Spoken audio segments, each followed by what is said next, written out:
Willkommen, bienvenue, welcome once again to another one of the live streams. Today, I'm honored to have in the virtual studio Stephanie Mitchel Hughes, who has been running since we started together over a year ago, a whole series based around the concept of resilience called Resilience 2.0, signifying rebirth, if you will, like a phoenix from the ashes, going through what Stephanie often refers to as hard places, coming out the other side.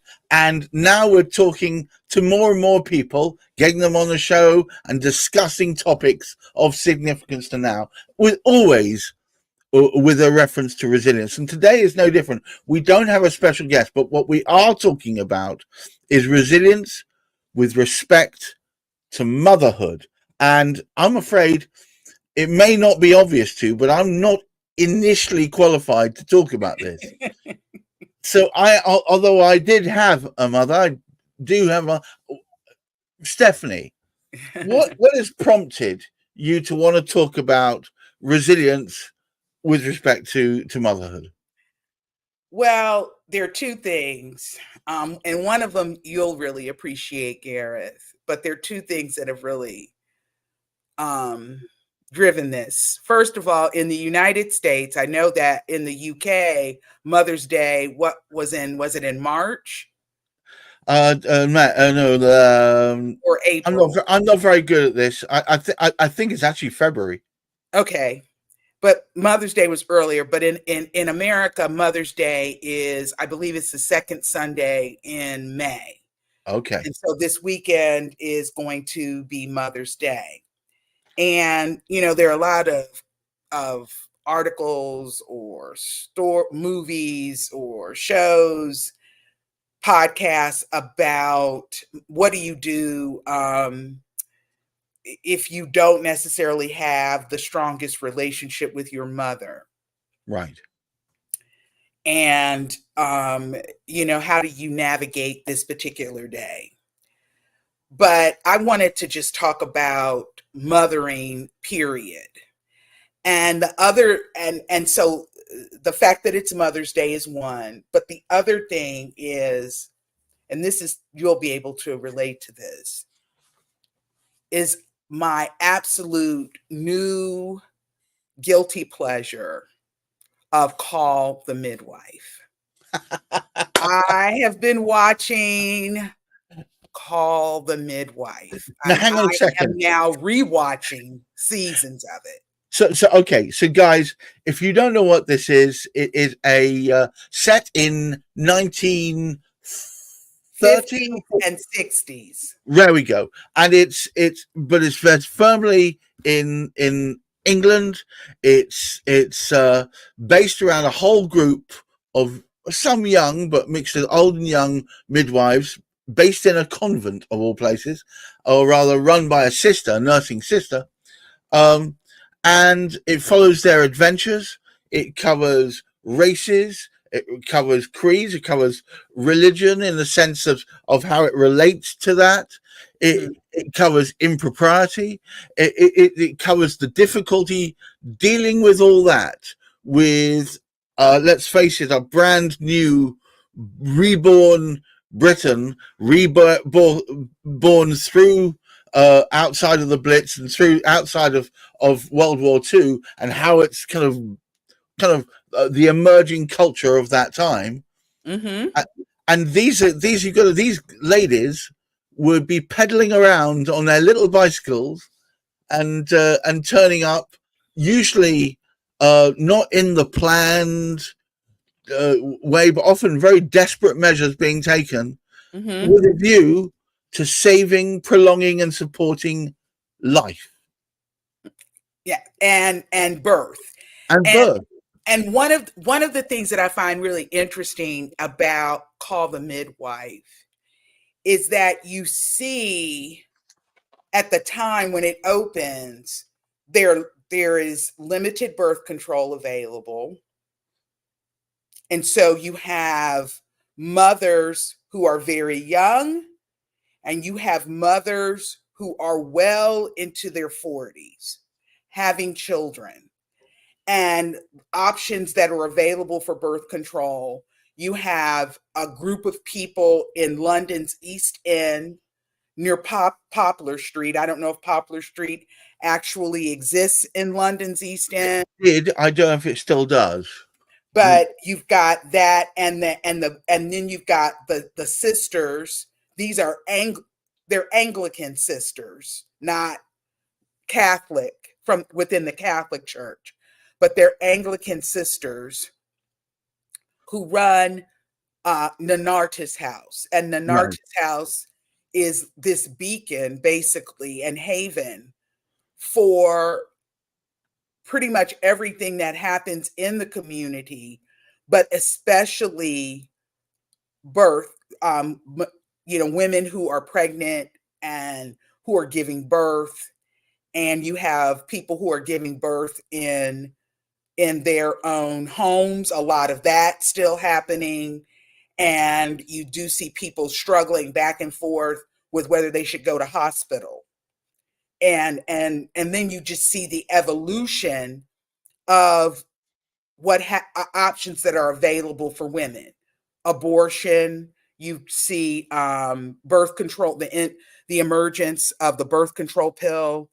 You see what happens with thalidomide, that drug that women were given to deal with morning sickness. And instead it stunted the growth. Right. And you had children who were born without arms and all of that, and legs, and so you see just the whole evolution. And then you see how the evolution of mothering and ideas about mothering and what have you. And so I've really been I love, and it's just really become my guilty pleasure, but the whole thing with mothering and resilience. I think that mothers are, and I am a mother.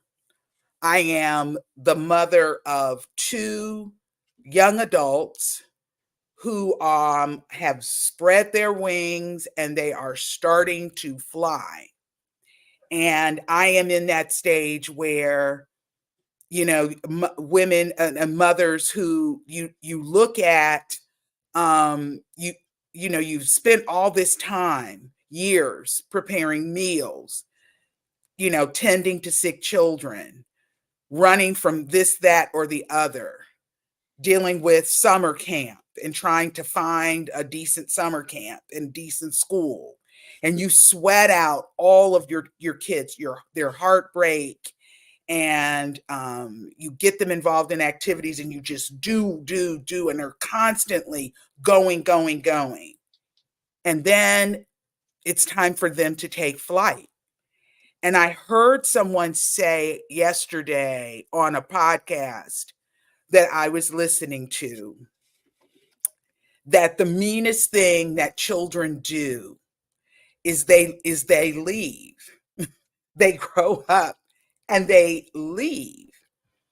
And it's kind of like mothers, we invest so much of ourselves, and we pour into our children. And then we're just sort of left standing there on the shore watching them, row away.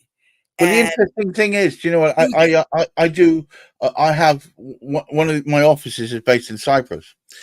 The norm through the bulk of Europe is for the opposite of that to happen. Mm-hmm. They build a house on top of the existing house, or they take. So what happens is you end up with multi-generational living. That is the standard. That's not exceptional. That's the norm. So you often end up with the children looking after the parents who are looking after the grandparents. That's yeah, no, I mean, we have, of course, any you could watch any program in the United States that has features a family, and you can pretty much see that evolution happening, that expectation that children are to flee the home as soon as they can. And then when you get to be our age, and if our parents are still alive, we then begin navigating all of these other things. I was having a conversation with someone the other day, and they were talking about how their mother-in-law had fallen and broken her hip, and they had recently moved, like a few years ago, had moved to a different state. And now the question is, well, my mother-in-law has broken her hip, and we've had to move her from perhaps her home to a rehab facility. Well, who's going to be there to keep an eye on what goes on? Or if they're still in their home, well, who's going to take mom to this appointment, that appointment? Who's going to keep an eye on them so they don't wind up wandering around out in the street somewhere? I may have to confront that issue in my own life, because with my brother's death, my mother and I are the only remaining members of my immediate family. Now there is extended family, my sister-in-law and my nieces and my nephews, and even their children, they all still live in the city where my mother is. And Right. so, but the question then is going to be, well, at some point, will I have to move and leave my life here and move to take care of my mother? Or what will happen if she's not able? So, that is that. But I think that in the United States, we have to, confront this issue of, are we going to just all move 1,000 miles away? And then what happens to mom or dad? I think the Europeans have it right.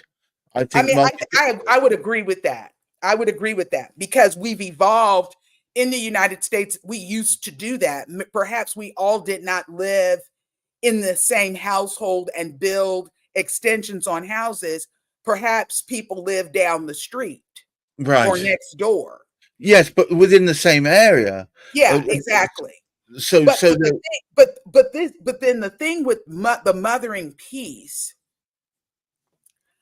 I look at mothers and I think that regardless of how much money they have, regardless of where they live, how old they are, regardless of any of that, mothers work really, really hard. And we have to be resilient, because we see what start out as these little helpless infants, and then these little people who I call it velcroed to your hip. Or one mother characterized it as, I wore them that's like wet terrible. underwear. That's terrible. They're velcro to me, or what, but these children, and you love them so much, and you just want to protect them, and you No, want to do the very, I very get that. best I for get them. that. But you know what? There's when I was a kid, right? Um, my parents would open a door and say, "Go play," and I'd go out, and I'd be gone from 8 o'clock in the morning on a Saturday, and I'd come back in when I either got too dirty, when I'd hurt myself really badly, or Mhm. when I got hungry, or when the sun had gone down. Mhm. So that could be 6, 7, 8 hours later. And so, I would make friends with animals because we were near woods. I Mhm. would play with my friends. We'd all get on our bicycles and we'd go and cycle around parks. Mhm. We'd make up games. Mhm. Now, if children aren't within earshot and eye shot uh, every 5 seconds, people think the world's fallen in. Well, And I people are. I understand mean, it. you I get understand it. nervous and afraid. Yeah, they are because see, I got this theory that we're in just as much danger now as we were back then. We just didn't know about it. Well, and that may very well be true, because we're in the same generation, and it's the generation where, I mean, I'd get in the morning, in the summertime especially, I would leave the house. I'd probably be on my street because there were a lot of kids who lived on my street, and we'd be running to each other's, in and out of each other's houses. We Right. might go swimming. We might get on our bikes and ride them up to Winton Woods and everything. And the adage is, and I'm not sure, I can only talk about Black communities as a general rule. I'm not sure what largely white communities would call it, but the adage was and remains, you need to be in the house by the time the street lights come on. Oh, So I don't know. It's something similar. Something very similar. Okay. So it's like you need to be inside when the street lights come on. Right. And but we weren't really paying in the background. In order for us to be able to run from here, there, and everywhere, someone had to be at home. And it's kind of like when you're mothering, a lot of times we are marching in place, so to speak, because we have these people, these little people who we are responsible for, who we have created, who are running alongside us, and they want it, and we need them to keep up, but they need us to be that stable person, the person who, sort of hides their fears, holds in, worry about, oh my gosh, my child is going out into this world. I can remember when my son was in the infant toddler room at he and his sister went to what is known as the A. Sophie Rogers, the former A. Sophie Rogers Laboratory School. And so when my son was getting ready to transition from the infant toddler room to the preschool room, I can remember saying, he's too old, he's too young to go to preschool. He was 3. That's when everybody transitioned. Heck, I went to preschool when I was 3. I even remember that back in the dark ages. And then when he got ready to leave preschool and go to the kindergarten, he's too young to go to the kindergarten. Because as a parent, you're just kind of sweating these things out. Yeah. And your child's heart is broken. Or I can remember a friend of mine when, stayed up all night making the all the things that were needed for her daughter's mermaid birthday party, and just kicking herself because she said, I really made this way too complicated, but it's 3:00 in the morning and I'm here now. And so I might as well finish just finish the whole row here and get it together. But mothers, we are resilient, and we make sacrifices for our children. And sometimes we don't always have the best attitude about the sacrifices that we make. Sometimes mothers may feel like, okay, we're just doing all of this in vain. But as I thought and have said to myself many times, this is the job.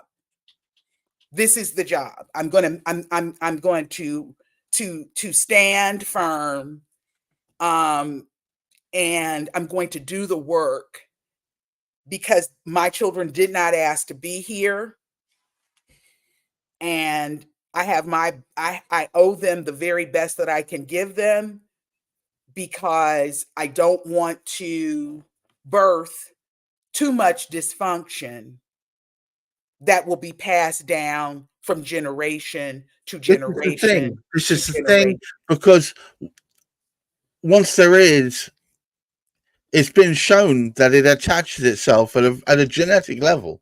This kind of trauma, yes, it can, but it will travel through.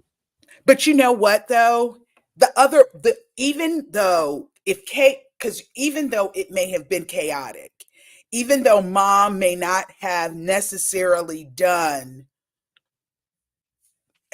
you know, been this mother who was staying up all night making outfits or crafts or whatever, Yeah, baking yeah. cookies, I understand the maybe, you know, classic, the doing all, classic 1950s mom. yeah, Yeah, I get it. mom may not have done those things. Mom may have struggled, Right. had her own struggles. But when you think about it, the people, even inmates in prison will celebrate their mothers Yes. in large part before they will celebrate their fathers. Because in their mothers, they see some sacrifice, some resilience, strength that she had to have in order to do the things that she needed to do to raise them. That is, and I think that transcends, it transcends geography, it transcends race, it transcends socioeconomic class. And so I just want to celebrate mothers as being the essence of resilience. And on that note, Yes. I think that's a perfect note to finish. Guys, thank you so much for taking the time out on in England a warm and muggy afternoon. In America, I don't know what you have there. Is it pleasant? Well, today it is. We have not, I mean, it has been raining and we are stuck in rain and then sunshine, but right now it's sunny and it is actually 60 degrees in So May. I wish all of you a wonderful, serene weekend. Thank you from me and from Stephanie for taking the time out of your day to spend with us. And I wish you all a great time, a wonderful a weekend, and of course, excellent mental health. Until the next time we speak. Bye bye now. Bye bye.